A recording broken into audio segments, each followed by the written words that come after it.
Hey, what's up YouTube? Welcome back to my channel. And today I will just give you parang life update or life lately. So it's been a while since the last time I've uploaded. So I think 5 months ago. And that was the Sony event na where we went to Batangas Racing Circuit for the launch of Sony A1 Mark II. And for the longest time, I haven't been uploading in a long format. So nag-upload pa din naman ako doon ng mga shorts ko, mga unboxings and all. Yun, yeah, just to give you an update. Since then, I've moved to a different studio. So here, this one. If you follow me on Instagram, Facebook, and TikTok, I think I posted there yung paglipat ko on this new studio. So this is within our home lang din naman, but on a different room and much bigger room as you can see. On the next video, I will be showing you, kumbaga, hindi pa kasi tapos yung studio na to or yung room na to for me to do a room tour. So, tinatapos ko muna bago ko siya i-fully pakita sa inyo. And then, after a while, I've been attending lot of events lately. So, since June up till July 1, dumadami na yung events na na-invite tayo. So, very thank you sa mga brands na nag-i-invite sa atin. And yeah, hopefully madagdagan pa. And of course, very welcome yung mga brand invites or event invites like those. So, last June, I've attended Fujifilm's Fujikina in Cebu.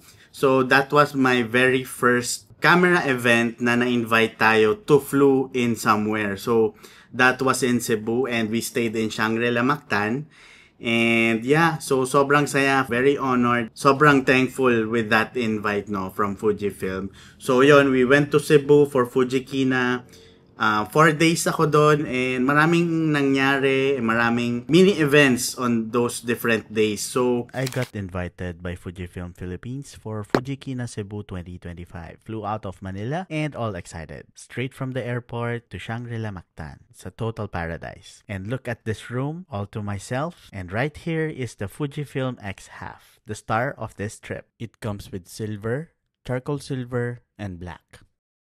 That night, Fujifilm hosted a welcome dinner for all of the Fujikina guests. Fun night, great food, even greater friends, and of course, good dancing. Day 2, we started at Ayala Center, which is the Fujikina's official kickoff, and the vibes were high. We went to the city tour. It was a perfect chance to play around with the X-Half's creative filters. My personal favorite is the Film Leak.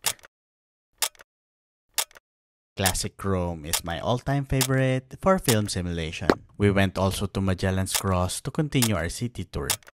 Next day is our island tour. We went to Kauhagan.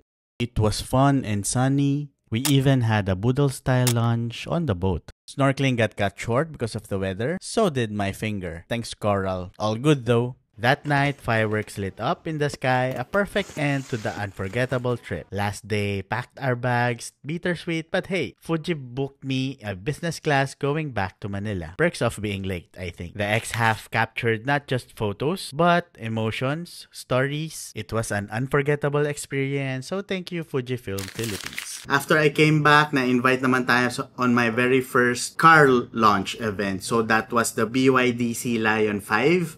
That was held in Alabang Town Center. So, first event, electric vehicles, no? So, very, very thank you then for the invite. Then, after that event, I went to Henry's Photo Fiesta. So, basically, na-invite rin tayo to go there. Actually, kahit walang invite, I will really go there talaga. Ayun, a lot of camera brands, of course, andon. A lot of brands, especially yung mga professional and even content creators, maraming brands na nandoon. So, if you're a content creator, might as well leverage on those kinds of event kasi marami kayong mamimit na mga brands na makakatulong sa inyo as you journey with your content creation. So, ayun, sobrang saya. Met with different content creators. Yeah, overall, big boodle siya.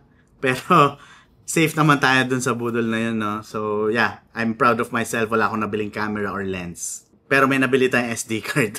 Then, after that, a few days went by. Umattend naman tayo ng ASUS event, which held in Gateway Cineplex. Gateway Wolfgang's premiere. So, it's the launch of their new Wi-Fi 7 routers. So, abangan nyo yan. hopefully magkaroon tayo ng content on that. Asus, baka naman. First time ko rin matry yung Wolfgang Premier Cinema, no? So, gano'n na pala ngayon, no? May Wolfgang na sa cinema. And hindi ko na-try yung steak or yung ibang food na may beef kasi bawal siya sa akin because of gout. So, sa mga G-unit there, represent. Today is July 1, then this week I will be having 3 events na invite tayo.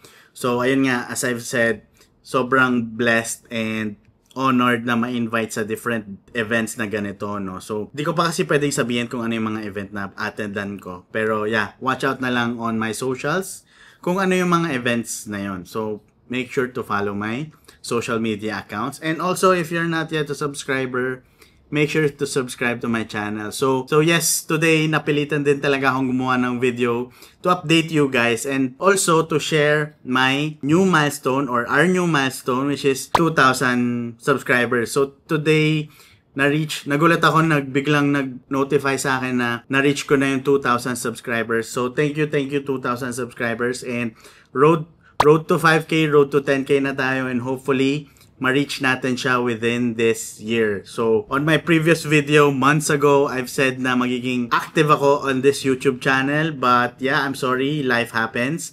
Nagkaroon ako ng twins pala, hindi ko nabanggit. Medyo naging busy tayo on that area and also still doing content creation on the other platforms, no? But yeah, this time, I will really say na magiging active na tayo again with this YouTube account. And hopefully nga, na ma-reach natin yung milestone natin na 10K before the year ends. And hopefully baka sumobra pa, pero yun ang goal natin, 5 to 10K this year. So ayun, hanggang dito na lang muna uli guys. Talk to you soon.